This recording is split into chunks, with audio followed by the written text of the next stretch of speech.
The decision had already been made before most of the soldiers understood what it meant. In late October 1942, thousands of British Commonwealth troops waited behind carefully prepared positions west of El Alamein, while engineers worked through the darkness to clear narrow paths. Across some of the largest minefields in North Africa, the operation was not an impulsive attack. It represented months of planning, after repeated British setbacks and a major change in leadership. General Bernard Montgomery had concluded that waiting any longer would only strengthen the German and Italian defenses. Once the order was given, there would be no practical way to reverse it. At 1940, in the evening on the 23rd October, hundreds of Allied artillery pieces opened fire almost simultaneously. The bombardment stretched across a wide section of the front, shaking defensive positions that had appeared quiet only moments earlier, rather than seeking a quick breakthrough. With surprise alone, the barrage was designed to disrupt communications, force Axis troops into their shelters, and cover the movement of infantry toward the minefields. The opening attack signaled that the long struggle for control of North Africa had entered a decisive phase. British, Australian, New Zealand, South African, Indian, and other Commonwealth formations advanced behind the artillery fire. Their immediate objective was not to seize distant territory, but to create safe corridors through the extensive defensive belt that Axis engineers had built over many months. These minefields, often referred to as the Devil's Gardens, contained vast numbers of anti-personnel and anti-tank mines supported by machine gun positions, artillery, and concealed defensive strongpoints. Every cleared lane demanded time, precision, and constant protection from enemy fire. The advance slowed far sooner than Allied planners had hoped. Minefields proved deeper and more complicated than many assault units expected. Vehicles became trapped behind infantry. Engineers struggled to widen the cleared routes, and armored formations could not move forward according to schedule. Instead of achieving an immediate breakthrough during the opening hours, the offensive developed into a grinding battle of endurance. Progress was measured in hundreds of meters rather than kilometers. Across the battlefield, Field Marshal Erwin Rommel was absent when the attack began because of illness, leaving portions of the Axis defense under subordinate commanders. Even so, the defensive system remained organized enough to respond quickly. German and Italian artillery answered the Allied bombardment. Reserve units prepared counterattacks, and commanders attempted to determine where the main assault was developing. The defensive line had bent under immense pressure, but it had not collapsed. By dawn, neither side possessed the clear advantage that many observers had anticipated before the offensive began. The Allies had committed themselves to an attack too large to abandon, while the Axis forces faced an enemy determined to wear them down through superior resources and careful preparation. The opening barrage had become more than the first exchange of fire. It had locked both armies into a battle that neither could escape without accepting consequences.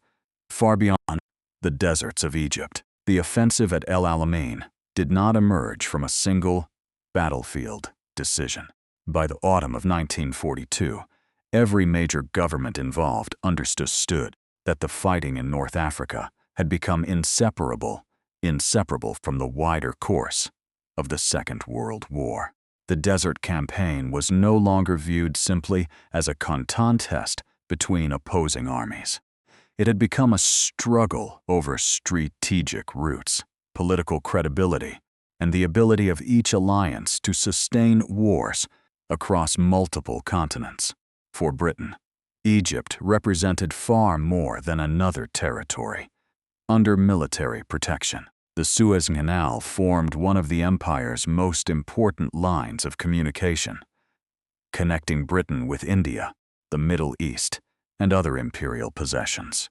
Supplies, troops, fuel, and commercial shipping all depended heavily on this passage.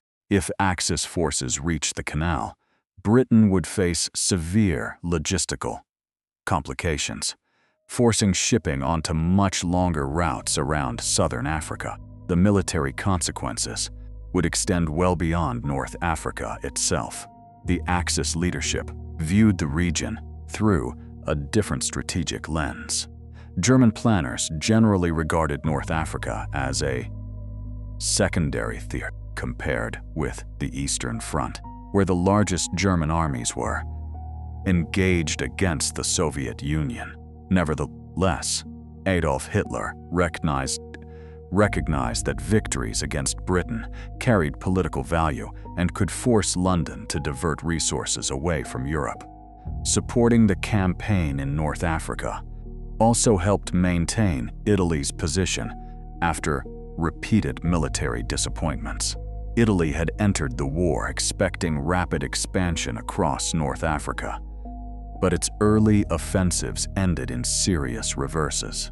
German intervention through the Afrika Korps. The Afrika Korps prevented a complete collapse and transformed Erwin Rommel into one of Germany's most recognizable commanders.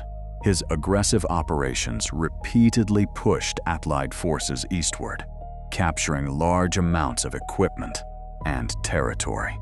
Yet every advance also stretched supply lines farther from the ports that sustained the Axis army. Fuel, ammunition, replacement vehicles, and spare parts all had to cross the Mediterranean before traveling hundreds of kilometers through the desert. These logistical limitations never disappeared, regardless of tactical success. British leadership changed as frustration mounted over previous failures. Prime Minister Winston Churchill had grown increasingly dissatisfied with commanders who appeared reluctant to seize the initiative. Military defeats in North Africa had damaged public confidence and raised concerns among Allied governments. Churchill wanted a commander prepared to rebuild the army carefully, but also willing to launch a decisive offensive when conditions favored success. Bernard Montgomery approached the campaign differently from several predecessors. Rather than seeking rapid maneuvers with uncertain preparation, he insisted that his army attack only after sufficient reinforcements, supplies, and planning had been assembled. He emphasized training, coordination between infantry, armor, artillery, and engineers, and the accumulation of overwhelming material strength before committing to battle. His objective was not simply to push Rommel backward, but to destroy the Axis army's ability to continue offensive operations in Egypt. By October 1942, both alliances recognized that the strategic choices available to them had narrowed dramatically. Britain could not indefinitely remain on the defensive while the Axis retained the initiative, and the Axis could not easily abandon its positions without surrendering months of hard-fought gains. Political expectations, military necessity, and logistical realities had converged. Once Montgomery ordered the offensive and the Axis resolved to defend El Alamein, the confrontation had become unavoidable, setting the stage for the operational plans that would soon be tested against the realities of the desert battlefield. Before either side could hope to win at El Alamein, they first had to overcome an enemy that neither army controlled: the battlefield itself. The narrow corridor between the Mediterranean coast and the Qattara Depression shaped every operational decision. Unlike earlier phases of the North African campaign, where armored formations could maneuver across vast stretches of open desert, El Alamein offered little room for wide flanking movements. The impassable Qattara Depression blocked any large-scale attempt to bypass the southern end of the front, forcing both armies into a comparatively narrow defensive line. Geography eliminated many of the options that had previously defined desert warfare. Montgomery understood that this terrain favored preparation over improvisation. His Eighth Army possessed numerical superiority in men, artillery, tanks, and logistical resources, but he resisted any temptation to rely solely on those advantages. Instead, he organized an offensive that depended upon coordination between infantry, engineers, artillery, armor, and air support. Every stage of the attack was intended to create conditions for the next, rather than seek an immediate breakthrough. The opening infantry assaults would secure footholds inside the Axis defenses. Engineers would then clear passages through the minefields. Only after those corridors had been widened, could armored formations move forward to engage the enemy's mobile reserves. The minefields represented the greatest immediate obstacle. Over many months, German and Italian engineers had constructed an extensive defensive network containing large numbers of anti-tank and anti-personnel mines, reinforced by barbed wire, artillery positions, anti-tank guns, and mutually supporting strongpoints. Clearing these defenses under fire demanded patience and precision. A single damaged vehicle or uncleared mine could block an entire advance route from the Coral Runway, preventing following units from maintaining the planned tempo of the offensive. Axis commanders approached the battle from a fundamentally different position. Rommel recognized that his army could not easily replace losses in fuel, vehicles, or experienced personnel. Shipping across the Mediterranean remained vulnerable to Allied naval and air attacks, and supplies that successfully reached North African ports still had to travel long distances before reaching the front. Every defensive decision therefore reflected the need to conserve limited resources while forcing the Allies to expend far greater effort breaking through prepared positions. The Axis defense relied less on uninterrupted trench lines than on a layered system designed to absorb attacks and then counter them. Minefields slowed advancing formations. Concealed anti-tank guns targeted armored vehicles entering cleared lanes, and mobile reserves stood ready to strike where Allied attacks appeared most vulnerable. The expectation was not necessarily to prevent every penetration, but to contain them before they could develop into operational breakthroughs. Both commanders entered the battle with clear assumptions. Yet those assumptions carried significant risks. Montgomery believed overwhelming preparation would gradually exhaust the Axis defense until a decisive opening appeared. Rommel believed disciplined defensive tactics could inflict enough losses to halt the offensive before British superiority became decisive. Neither plan depended upon a single dramatic engagement. Victory would instead belong to the side whose logistical system, command decisions, and battlefield coordination endured longer under relentless pressure. The first days of fighting soon exposed the weakness hidden inside both expectations. Allied progress proved much slower than planned, while every successful defense consumed supplies that the Axis could scarcely afford to replace. The battle was already beginning to test not only the strength of each army, but the sustainability of the plans on which both commanders had placed their confidence. The carefully prepared timetable began to dissolve. Almost as soon as the opening assault encountered the full depth of the Axis defenses, During the first nights after the offensive opened, Allied infantry succeeded in penetrating sections of the forward line, but the corridors cut through. The main two minefields remained too narrow for the armored formations waiting behind them. Tanks, transport vehicles, engineers, and artillery traffic converged on the same limited routes, creating congestion that slowed the advance and exposed units to concentrated fire. Instead of exploiting a rapid breakthrough, Montgomery found himself fighting exactly the kind of deliberate battle he had hoped to avoid. Axis commanders recognized the opportunity immediately.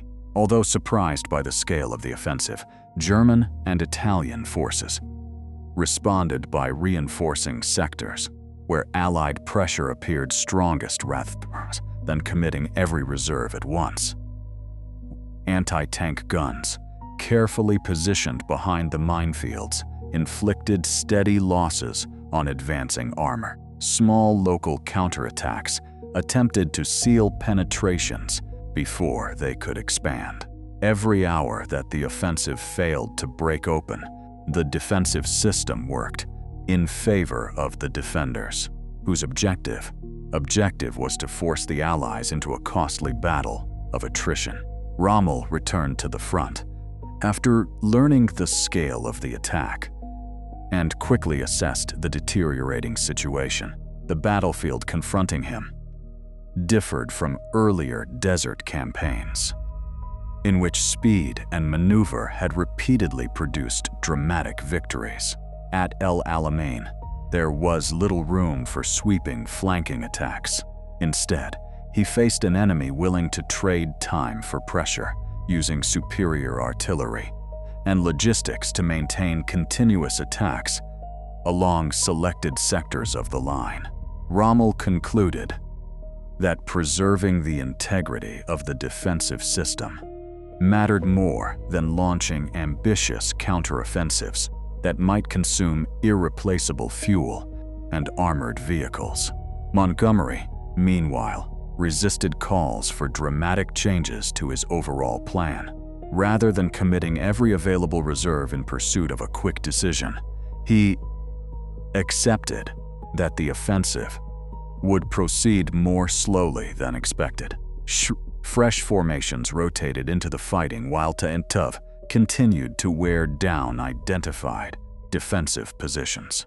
Air attacks targeted supply routes, vehicle concentrations, and communication points behind the front.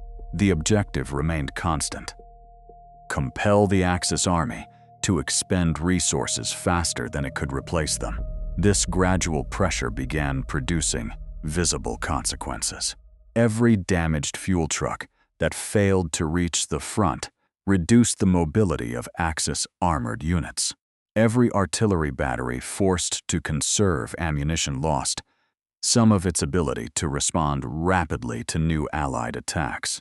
Replacement tanks and vehicles arrived only in limited numbers, while mechanical failures steadily reduced operational strength. None of these developments alone determined the battle. Together, however, they steadily narrowed Rommel's available options. The next major phase of the offensive came with Operation Supercharge, launched in the early hours of the 2nd of November. Rather than attacking across the entire front, Montgomery concentrated his effort against a narrower sector, where repeated fighting had already weakened portions of the Axis defense. Heavy artillery again preceded the assault, after which infantry and armored units advanced in close coordination. The intention was not merely to gain ground, but to rupture the defensive system deeply enough that the remaining reserves could no longer restore the line. The attack immediately encountered fierce resistance. German anti-tank guns destroyed numerous advancing vehicles, while Italian formations continued defending their assigned positions. Despite mounting casualties, progress remained costly, and several assaults failed to achieve all of their immediate objectives. Yet, unlike earlier attacks, the pressure no longer eased after local setbacks. Fresh Allied units continued entering the battle, maintaining momentum while exhausted formations withdrew to reorganize. This persistent commitment gradually overwhelmed the defensive balance that Rommel had struggled to preserve. His armored reserves, already weakened by previous fighting and chronic fuel shortages, lacked the strength to conduct sustained counterattacks across multiple threatened sectors. Every attempt to contain one penetration created vulnerability elsewhere. Commanders increasingly faced choices between reinforcing endangered positions or preserving forces for future defense. Neither option promised a decisive solution. As the pressure intensified, the disparity in logistics became impossible to ignore. Allied supply columns continued bringing ammunition, fuel, replacement vehicles, and fresh personnel to the front in quantities that allowed the offensive to continue day after day. The Axis system functioned under entirely different constraints. Air attacks and naval interdiction had already reduced shipments crossing the Mediterranean, and the long overland transport routes consumed valuable fuel before supplies even reached combat units. Equipment lost during the battle could rarely be replaced quickly enough to restore previous combat strength. The defensive line finally began to fracture under this cumulative strain. Individual positions still resisted fiercely, and localized fighting remained intense, but coordination across the broader front became increasingly difficult. Once gaps widened beyond the ability of available reserves to seal them, the integrity of the entire defensive system came into question. Reports reaching headquarters described formations withdrawing under pressure, communication becoming less reliable, and armored units operating with diminishing fuel reserves. Rommel recognized that continued resistance risked the destruction of his army. He requested permission to withdraw in order to preserve surviving forces for future operations. Farther west, Adolf Hitler instead ordered that positions be held, insisting that no retreat take place. Such directive reflected political determination more than battlefield reality. Commanders on the ground confronted circumstances that no message from distant headquarters could reverse. As Allied pressure continued, maintaining the original defensive line became impossible. Portions of the Axis front gave way, opening routes through which British armored formations could finally exploit the breakthrough that had eluded them during the opening stages of the offensive. What had begun as a carefully organized defensive battle was now becoming a fighting withdrawal, driven less by deliberate than by the gradual collapse of the conditions necessary to hold El Alamein. When the fighting around El Alamein subsided, the battlefield revealed a result that neither side could easily dismiss. Montgomery's offensive had achieved its principal military objective. The Axis defensive line, which had blocked repeated Allied attempts to advance into Libya, had been broken. German and Italian forces no longer possessed the strength or logistical support necessary to maintain their positions in Egypt. After nearly 2 weeks of continuous combat, the initiative in the North African campaign had shifted decisively to the Allies. The withdrawal began under growing pressure. Although Adolf Hitler initially ordered that positions be held, the situation on the ground continued to deteriorate. Rommel concluded that remaining in place risked the destruction of the army he still commanded. As surviving formations disengaged, they attempted to preserve as much equipment and manpower as possible while delaying the Allied pursuit. Rearguard actions slowed the British advance at several locations, but they could not reverse the broader operational reality. The retreat became unavoidable because the defensive system that had sustained the Axis front at El Alamein no longer existed. For the Eighth Army, victory did not mean an effortless pursuit across North Africa. Allied units had also suffered considerable losses during the offensive. Minefields, anti-tank defenses, artillery fire, and determined resistance had inflicted significant casualties on infantry and armored formations alike. Numerous tanks had been destroyed or damaged, while engineers clearing routes through the defensive belts paid a particularly heavy price. The battle demonstrated that even a carefully prepared offensive backed by superior resources could succeed only through sustained attrition rather than rapid maneuver.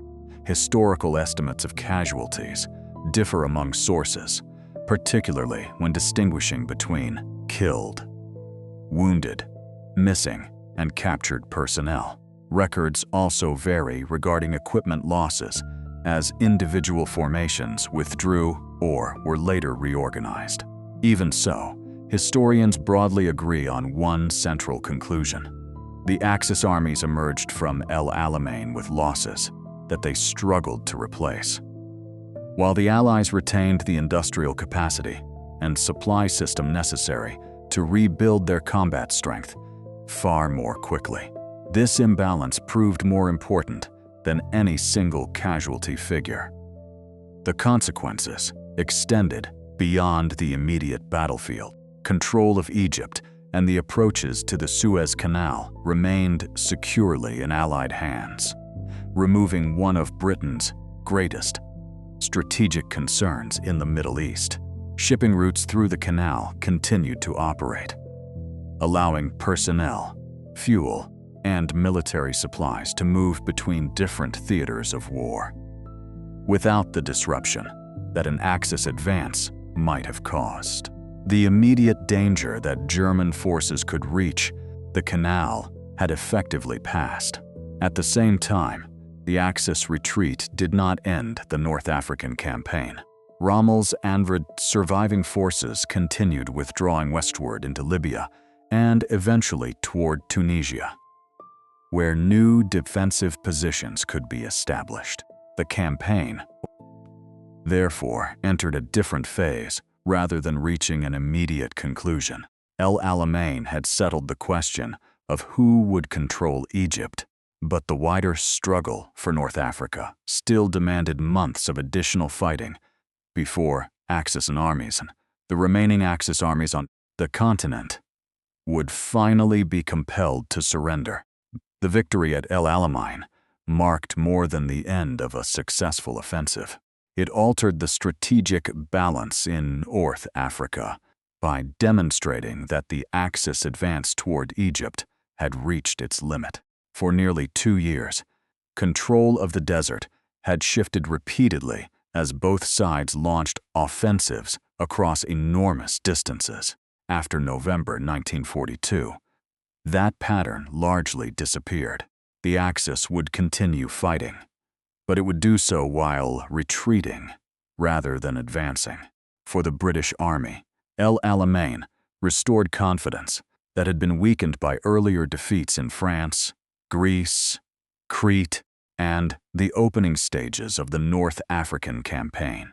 Montgomery's emphasis on deliberate preparation, overwhelming artillery support, secure logistics, and close coordination between infantry, armor, engineers, and aircraft became widely associated with the victory.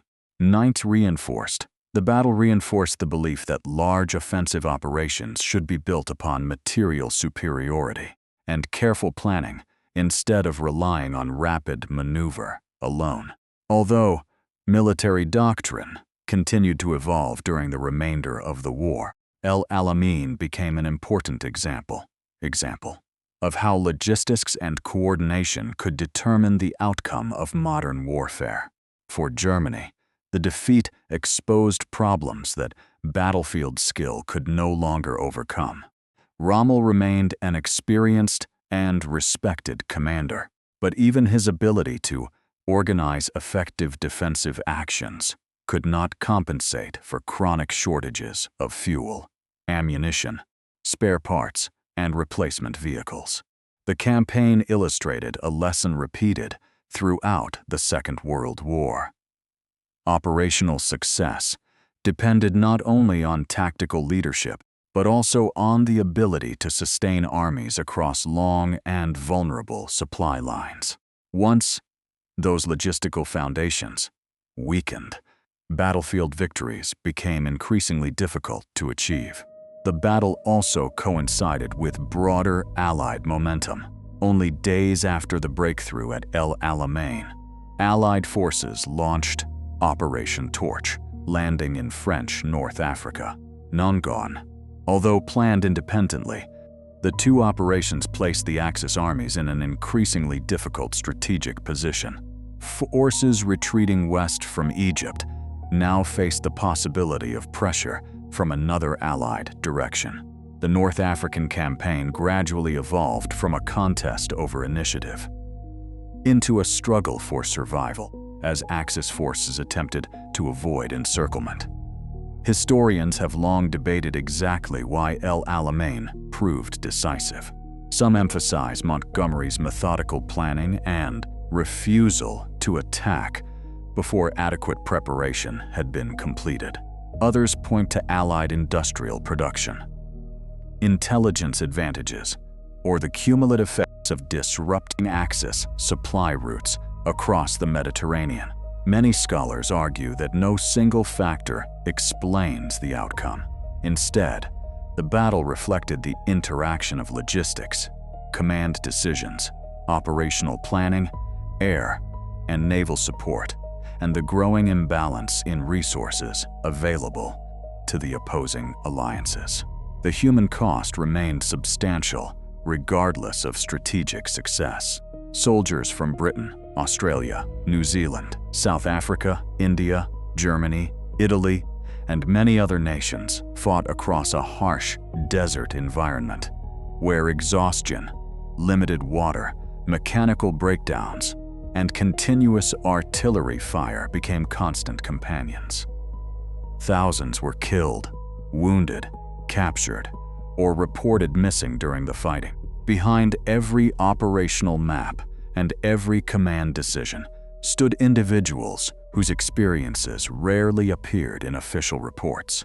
Today, El Alamein remains one of the most studied battles of the Second World War, not because it ended the conflict, but because it demonstrated how preparation, logistics, and sustained operational pressure could overcome an experienced defending force.